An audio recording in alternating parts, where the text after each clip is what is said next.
So the big news today, of course, is the House Intelligence Chairman says that Trump's Ukraine call was damning, more damning than what he thought it would be. And you think, oh, really? Look into that. And truth is that it's only 2 paragraphs long of a story, right? It's all just about getting you to their advertisements, I'm guessing. But you realize who the guy is. It's Adam Schiff, who is the U.S. House Intelligence Committee chairman, and he is just a really rabid liberal Democrat. He's really against the president, and he's that. So the whole story is 2 paragraphs. The first paragraph saying who he is and saying and repeating the headline. It was far more damning than he expected. But then the second paragraph, all it does is go into talk about, it was said the memo of the call was more damning, and that it sounded like threats made by the mafia. And if you actually read the actual transcript, you'll see that it wasn't anything of the sort. There wasn't one threat in that transcript, and there wasn't any information. It was just the president asking him, the president of Ukraine, that is, to investigate Biden and to see if there was felonies or other crimes committed by Hunter Biden, the son of the senator or vice president, that is, and to see and investigate that. And if there was not any kind of crime, then it wouldn't have led to anything, anyways. And it wasn't anywhere in there that Donald Trump was actually simply asking for dirt to be dug up on Vice President Biden. He was asking for a specific crime to be investigated. But of course, that's why Reuters did the story, because they're not out to do good journalism. Their goal is just to help liberals, and they're not just biased. They're far beyond bias. They're purposely trying to mislead people into thinking this is some horrible thing.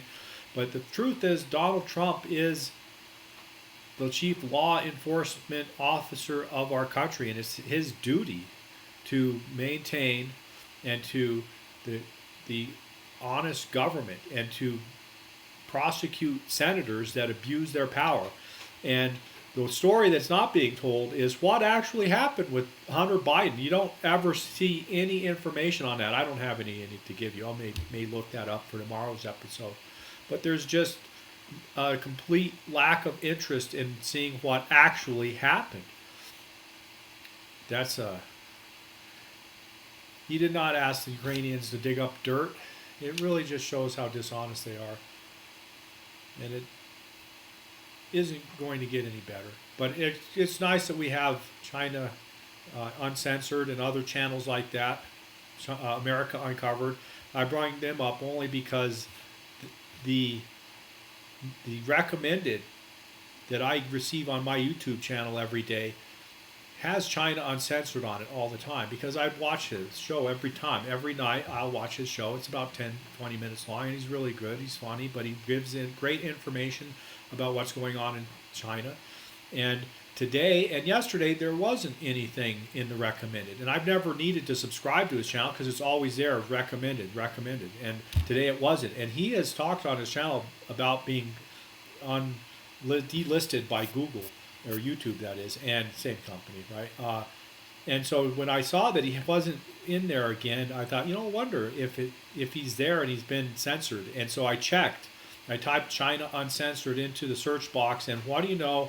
It actually showed up. There was a new episode 6 hours ago, and it was on the Uyghurs and how there's 1 million of them being put in concentration camps. And this isn't Chris Chappell at China Uncensored making this up. Our State Department Secretary Mike Pompeo actually pointed out that and complained about this at the United Nations. And so it's not a made-up story. There's no reason that you should be censored for talking about it.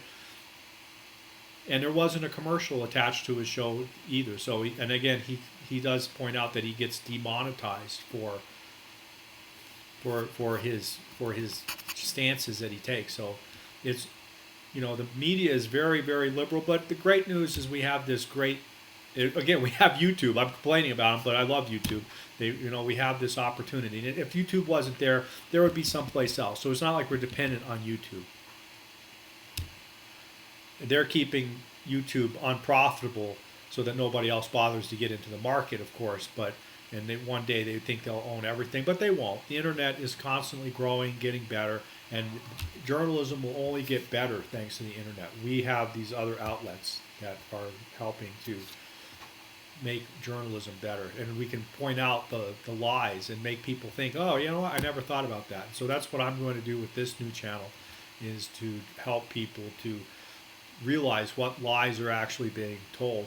And you know, the media doesn't typically tell outright lies per se. They do often enough, but what they do very often is purposely mislead people with things that are true. For example, they reported some things that were true today with regard to this House Intelligence Committee chairman saying that, because the guy actually said those things, and they're reporting on what he said. That was true.